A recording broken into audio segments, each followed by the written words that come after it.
Bonjour et bienvenue dans cette nouvelle vidéo de Liolabs. Aujourd'hui, je vais vous présenter quelque chose d'un petit peu différent de ce dont j'ai l'habitude de faire. Je voudrais en fait vous faire une petite démonstration de l'utilisation du logiciel VNC dont je vous avais parlé sur ma page Facebook, qui vous permet, si vous vous souvenez, de pouvoir vous connecter à distance sur un ordinateur. En l'occurrence ici, ce sera mon Raspberry Pi, de manière à pouvoir simplifier la configuration et la quantité de matériel que vous allez devoir à gérer. Et oui, parce que chaque ordinateur, généralement, dispose de son propre écran, de sa propre souris, de son propre clavier. Et le fait d'avoir un deuxième ordinateur, ça vous nécessite d'avoir un deuxième écran, deuxième souris, deuxième clavier. Et le fait d'utiliser VNC vous permet de pouvoir travailler depuis votre machine principale et d'accéder à distance sur les autres machines. Alors, le principe est relativement simple. Si vous avez suivi le tuto que je vous avais précisé, en fait, vous avez normalement un client qui est installé sur votre PC Windows, vous le démarrez, je clique, et vous avez une nouvelle fenêtre qui apparaît. Dans cette fenêtre, qu'est-ce que vous retrouvez? Les informations qui vont permettre de déterminer la machine sur laquelle vous connectez. Oui, si vous avez plusieurs machines sur lesquelles vous pourriez vous connecter, vous pourriez définir, par exemple, quelles sont celles sur lesquelles vous avez l'habitude de le faire. Moi, personnellement, je vais prendre mon Raspberry. Alors, pourquoi est-ce que j'ai un 2.1? Si vous vous souvenez, je vous ai expliqué durant l'installation que votre Raspberry, tout comme votre PC Windows, peut être muni de plusieurs écrans. Alors, des écrans physiques ou des écrans virtuels. Alors, moi, j'avais demandé, lors de la configuration, qu'on se connecte sur le Raspberry, sur l'écran principal. Donc, l'écran principal porte le numéro 1 que vous retrouvez ici. Si je voulais me connecter sur un écran virtuel qui porte par exemple le numéro 8, je remplacerai le 1 par la valeur de 8. Mon ordinateur et mon Raspberry ont été configurés de telle manière à ce que je n'ai plus besoin d'introduire l'adresse IP. Mon réseau connaît par résolution des noms l'adresse IP correspondante à Raspberry et je n'ai plus qu'à me connecter. Dans ce cadre-là, l'ordinateur tente à distance de s'y connecter et évidemment, je ne permets pas à n'importe qui de s'y connecter, donc résultat, j'ai besoin d'introduire un mot de passe qui est le mot de passe que vous avez mis durant votre configuration du logiciel VNC. Quand c'est fait, vous cliquez et vous avez la fenêtre complète de VNC qui s'ouvre devant vous. Voilà. Alors cette fenêtre va venir se connecter sur l'écran principal de mon Raspberry Pi. Alors mon Raspberry Pi, comme vous pouvez le voir, contient un système de fenêtrage très proche de celui de Windows. Voilà. J'ai choisi cette version-là parce qu'elle était légère et peu consommatrice en termes de ressources. Évidemment, vous allez me dire, c'est pas Windows, ça ressemble pas tout à fait. Tout à fait, c'est logique puisque ceci n'est pas un Windows, mais une version de Debian adaptée au Raspberry Pi. Alors, qu'est-ce que c'est que Debian? Debian, vous avez peut-être entendu parler de Linux. Linux, qui est un autre système d'exploitation, qui est téléchargeable gratuitement, qui est installable sans aucun besoin d'une licence complémentaire, puisque cette licence fait partie du système open source. Donc open source, ça veut dire que les sources du logiciel sont mises à votre disposition. Ne tient qu'à vous de les améliorer, de les changer, de le configurer à votre guise pour avoir un ordinateur qui est dimensionné à vos propres besoins. Donc par défaut, j'ai installé donc cette version de Linux pour mon Raspberry. Et qu'est-ce qu'on retrouve? On retrouve tout comme votre système Windows, un système avec un bureau, d'accord, un curseur souris qui se déplace, le principe du clic gauche, du clic droit qui fait apparaître les différents menus contextuels. Le clic gauche permet de sélectionner un élément. Quand j'ai un élément qui est sélectionné par inadvertance, je clique n'importe où, je désélectionne cet élément. J'ai une barre de menu qui, dans votre Windows, se trouve en bas, en Linux c'est en haut, mais rien ne vous empêche de la placer en bas. Vous la placez où vous voulez. Tout ça est paramétrable, configurable. Qu'est-ce qu'on retrouve? Vous avez ici toute une série de petites icônes de lancement rapide, une barre de lancement rapide, comme vous avez dans le bas de votre Windows ici. Qu'est-ce qu'on retrouve? Le symbole du Raspberry, qui est une framboise. Raspberry, ça veut dire framboise en anglais. Vous avez le symbole de la Terre qui vous permet d'être un web browser, d'accéder à Internet. Vous avez un logiciel vous permettant d'aller gérer vos fichiers. Vous avez un terminal et d'autres applications qui vous permettent de d'utiliser votre machine en fonction de vos besoins. Alors, voyons voir un peu de quoi le menu est fait. Dans ce menu, qui est à nouveau aussi configurable, on va partir du bas vers le haut, vous avez la possibilité d'éteindre votre machine, tout comme vous avez dans votre système Windows. Oui, soyez très prudent, le Raspberry est fort sensible à la manière dont vous l'éteignez.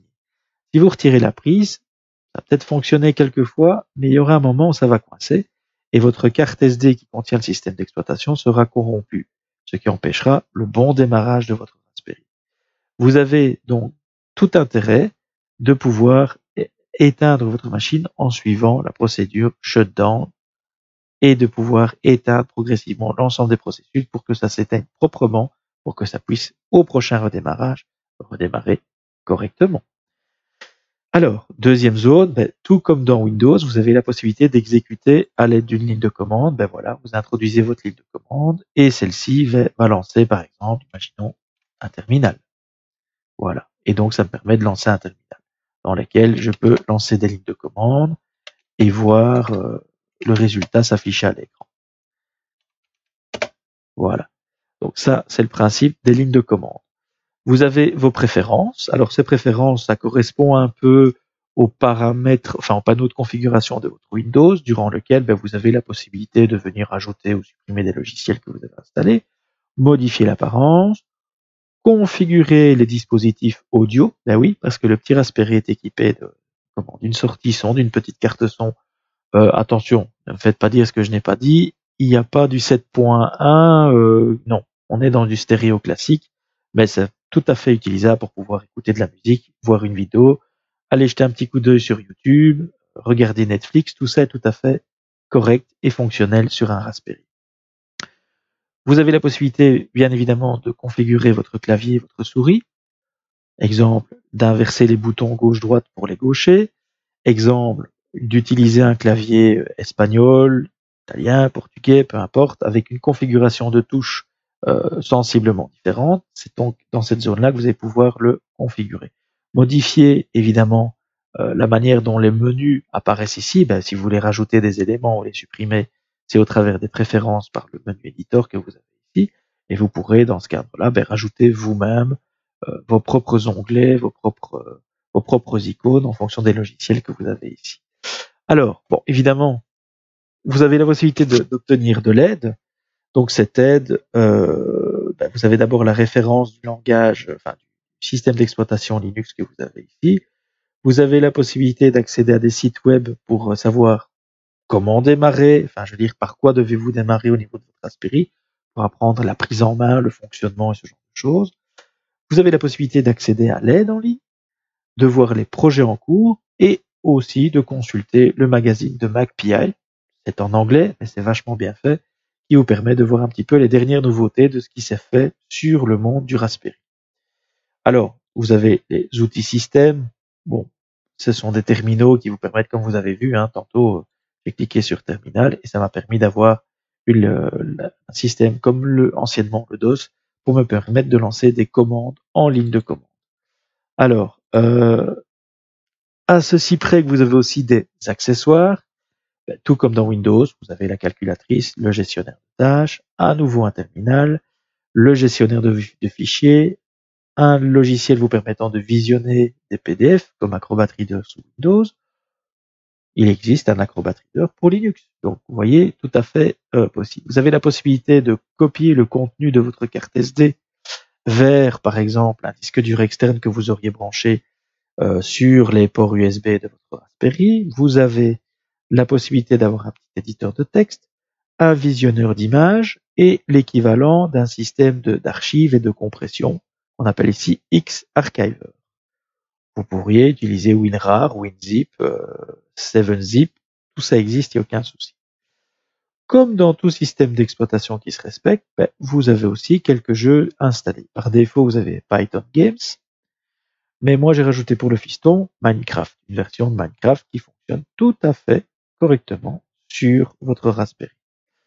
Évidemment, votre Raspberry sera incomplet si vous ne pouviez aller sur Internet, gérer éventuellement vos mails, et ici par défaut, c'est un navigateur web Chromium qui est installé.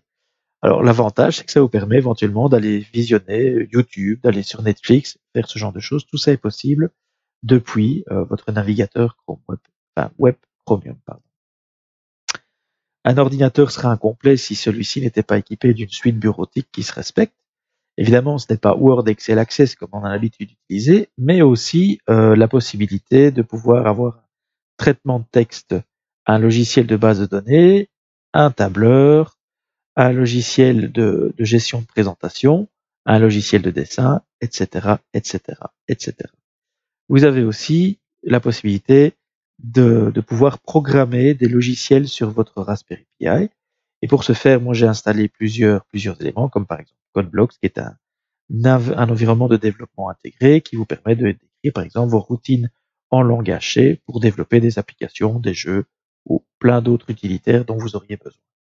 J'ai installé pour mon fiston Scratch, je pense que je vous ferai une petite vidéo par la suite, qui vous permet de pouvoir faire apprendre à un enfant, voire même à un adulte, c'est très amusant, de manière visuelle, la programmation, de manière très logique, très intuitive, et sachez qu'il y a énormément de petits jeux qui sont développés en Scratch. Voilà, donc tout ceci pour vous montrer un peu le fonctionnement de Raspberry. Alors, bon, évidemment, l'objectif de cette vidéo n'est pas de vous faire une présentation complète du Raspberry, mais simplement de vous montrer que je peux me connecter depuis mon PC vers mon Raspberry au travers du logiciel que nous avons ici. Alors, deux choses à savoir.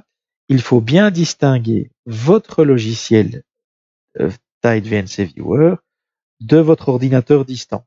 Quand je ferme mon logiciel, par exemple, allez, je vais faire exprès, je vais ouvrir une page internet.